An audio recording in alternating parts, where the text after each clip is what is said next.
बच्चों, विज्ञान की इस कक्षा में आपका स्वागत है। आज हम लोग कक्षा 8 के धातु एवं अधातु चैप्टर का अध्ययन करेंगे।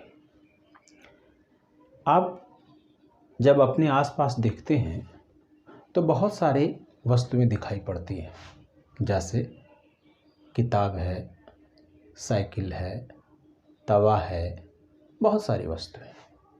अब है कि ये वस्तुएं बनी कैसे हैं और इनका अध्ययन हम किस प्रकार करें। देखिए, जो भी वस्तुएं हैं वो विशेष प्रकार के शुद्ध पदार्थ तत्व से बनी होती हैं। तत्व क्या है? तत्व शुद्ध पदार्थ होते हैं जो एक ही प्रकार के परमाणुओं से बने होते हैं। फिर तत्वों को हम लोग मुख्यतः 3 भागों में बांटते हैं। देखिए, यहाँ लिखा गया है धातु, उपधातु और अधातु। धातु, जैसा कि आप इनसे परिचित भी हैं, सोना, चांदी, लोहा, सोडियम, इस तरह से बहुत सारी धातुएं हैं जिनको आप अपने दैनिक जीवन में देखते हैं।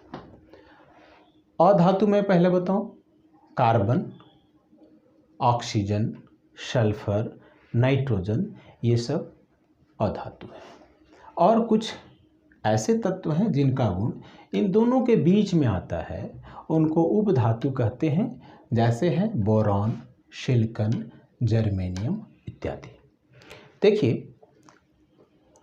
अब हम एक एक करके धातु और अधातु के गुणों का अध्ययन करेंगे। सबसे पहले हम लोग धातुओं के भौतिक गुणों का अध्ययन करें। भौतिक गुण का मतलब कि वो देखने में कैसा है, उसकी कठोरता कैसी है, इन सब गुणों को हम लोग भौतिक गुण के अंतर्गत रखते हैं। तो आइए सबसे पहले हम लोग धातुओं के भौतिक गुण का अध्ययन करें और उस गुण के कारण उन धातुओं का हम कहाँ कहाँ उपयोग करते हैं, इस चीज़ को भी हम लोग देखते चलेंगे। चलिए, पहला गुण हम लोग देखते हैं, दिखावट, अपीयरेंस। धातुओं का रंग प्रायः भूरे रंग का होता है, लेकिन बहुत सी धातुएं अन्य रंग की भी होती हैं, जैसे सोना, उसका रंग पीले रंग का होता है, चांदी उजले रंग की होती है, लोहा भूरे रंग का होता है, तांबा कुछ लाल लिए हुए भूरे रंग का होता है। जैसे देखिए, ये तांबे का बना हुआ बर्तन है। देखिए, इसका कलर कुछ भूरापन लिए हुए है। ये देखिए, ये तवा है, ये लोहे का बना हुआ तवा है। ये देखिए, इसका कलर कैसा है? इसका कलर कुछ हल्का भूरा रंग लिए हुए है। उसी तरह से आप बहुत सारे धातुओं के बारे में देखते हैं। अब आइए भौतिक अवस्था। हम जानते हैं कि पदार्थ की 3 भौतिक अवस्थाएं मुख्यतः होती हैं, ठोस, द्रव और गैस। जो हमारी धातुएं हैं वे प्रायः ठोस अवस्था में पाई जाती हैं। जैसे आपने अभी देखा, लोहा ठोस अवस्था में मिलता है, सामान्य ताप पर। सोना ठोस अवस्था में मिलता है, चांदी ठोस अवस्था में मिलती है, एल्युमिनियम ठोस अवस्था में मिलता है। लेकिन इसमें कुछ अपवाद है।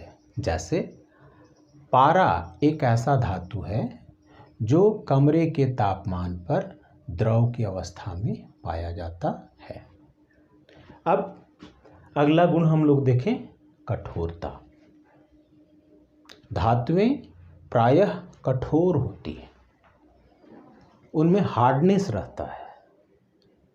जैसे आपने देखा अभी कि तवा है या लोहे की छड़ है, वो कठोर है, इसी कठोरता के कारण उनका हम कई जगह उपयोग करते हैं।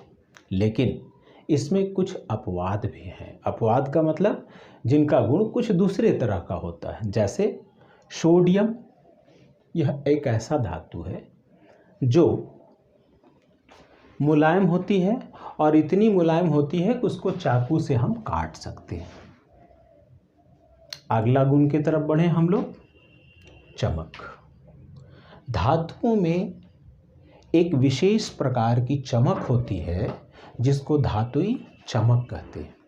यदि धातुओं की सतह को रगड़ दिया जाए तो देखेंगे कि उनमें एक विशेष चमक नजर आएगी, उसको धातुई चमक कहते हैं। अब इस धातुई चमक का उपयोग कई रूपों में हम लोग करते हैं।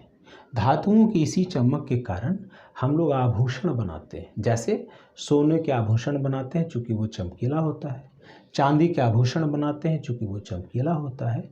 इस तरह से हम लोग देखते हैं कि धातुओं के ये गुण हैं। अब हम लोग धातुओं के अगले गुण के बारे में अध्ययन करेंगे। अगला गुण है आघात वर्धनीयता, मेलेबिलिटी। धातुओं का वह गुण जिसके कारण उन पे आघात करने पे, चोट करने पे वे पतली चादरों में बदल जाएं, आघात वर्धनीयता कहलाती हैं। आपके पास हथौड़ी हो और आप किसी कांटी को ले लीजिए लोहे की, उसको पीटते हैं तो वो टूटती नहीं है बल्कि पतली पत्थर में बदल जाती है। धातुओं के इस गुण का बहुत ज़्यादा उपयोग हमारे दैनिक जीवन में होता है। जैसे देखिए, आपने ये तवा देखा था, यह पहले लोहे का एक टुकड़ा रहा होगा, इस पे आघात किया गया तो यह ऐसी पतली चादर में बदल गया। उसी तरह से अन्य धातुओं की चादरें बनाते हैं और उसका हम लोग उपयोग करते हैं। अगले गुण की तरफ बढ़ें, तन्यता, डक्टिलिटी। धातुओं का वह गुण जिसके कारण उन्हें पतले तारों में खींचा जा सके, तन्यता कहलाती है। आप देखिए, मेरे पास ये एल्युमिनियम धातु का तार है। देखिए, एल्युमिनियम धातु का तार है, इसी गुण के कारण इसको हम लोग तार में बदल पाए हैं। आप देखते होंगे तांबे का तार, एल्युमिनियम का तार, लोहे का तार, और उन तारों का हम लोग अपने दैनिक जीवन में बहुत ज़्यादा उपयोग करते हैं। आप तन्यता की जब बात होगी तो चांदी और सोना ऐसी धातुएं हैं जो बहुत ज़्यादा तन्य होती हैं। सोना की तन्यता और आघातवर्धायी दो गुणों के कारण ये संभव हो पाया है कि उनसे हम लोग कम सोना में बहुत सारे आभूषण बना पाते हैं। आइए अब अगले गुण की ओर चलें, ध्वन्यात्मकता, सोनोरोसिटी। ध्वन्यात्मकता धातुओं का वह गुण है यदि धातुओं पे हम चोट करेंगे तो उनसे एक विशेष प्रकार की गूंजती हुई ध्वनि निकलती है, रिंगिंग साउंड निकलता है, और उसके इसी गुण को हम लोग ध्वन्यात्मकता कहते हैं। इसका उपयोग आप देखते हैं आपके विद्यालय में घंटी रहती है, उस घंटी को जब आघात करते हैं, पीटते हैं तो देखते हैं उसमें विशेष प्रकार की ध्वनि निकलती है। जैसे देखिए, ये घंटी है, यहाँ देखिए ये रिंगिंग साउंड आ रहा है, यह धातु के इसी गुण के कारण संभव हो पाया है। आइए हम लोग अब अगले गुण की ओर बढ़ें, ऊष्मा चालकता। धातु में ऊष्मा की सुचालक होती है, अर्थात किसी धातु के एक छोर को गर्म करेंगे तो धीरे धीरे ऊष्मा उसके दूसरे छोर तक पहुंच सकती है, पहुंच जाती है। धातुओं के इसी गुण का उपयोग करने के लिए हम लोग खाने के बर्तन धातुओं के भी बनाते हैं। जैसे यही तवा का मैं पुनः उदाहरण दूं, हम लोग गर्म इधर करते हैं और रोटी हम लोग इधर डालते हैं। गर्मी इधर होती है लेकिन वो धीरे धीरे चालकता के कारण दूसरे छोर तक पहुंच जाती है। पुनः देखिए, इस तवे में मुठिया लगाई गई है, क्यों? यदि इसका यह छोर गर्म होगा तो धीरे धीरे इसका यह सिरा भी गर्म हो जाएगा। यदि इस मुठिया को नहीं लगाएंगे जो लकड़ी की बनी हुई है तो हमारा हाथ भी जलने लगेगा, चूँकि ये ऊष्मा का चालक है। इसके कारण हम लोग यहाँ लकड़ी की मुठिया लगा देते हैं। आगे देखिए, अगले गुण की ओर बढ़ें, विद्युत चालकता। धातुएं विद्युत का सुचालक होती हैं, इलेक्ट्रिकल कंडक्टिविटी, अर्थात धातुओं से होकर विद्युत धारा का प्रवाह संभव है। यही कारण है कि विद्युत धारा के प्रवहन के लिए हम लोग एल्युमिनियम का, तांबे का, लोहे का तार बनाते हैं। इसमें एक चीज़ आप ध्यान देंगे कि चांदी सबसे अच्छी विद्युत की चालक होती है। सोना भी अच्छा चालक है, लेकिन यहाँ एक प्रश्न होता है कि हम लोग प्रायः तांबे के तार ही विद्युत संचरण के लिए ज़्यादा उपयुक्त क्यों मानते हैं? दो कारण हैं।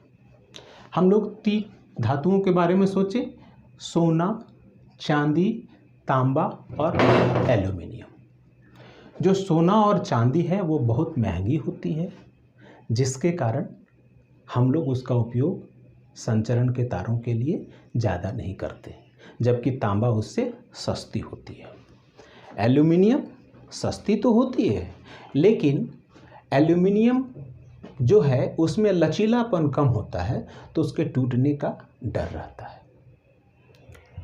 दूसरी चीज़ और है कि सोना और चांदी ऊष्मा की भी अच्छी सुचालक हैं, जिसके कारण यदि हम लोग सोना और चांदी के तार बना दें तो विद्युत धारा का बहुत ज़्यादा ह्रास होगा। इसके कारण हम लोगों को तांबे का तार बनाना सबसे ज़्यादा उपयुक्त लगता है।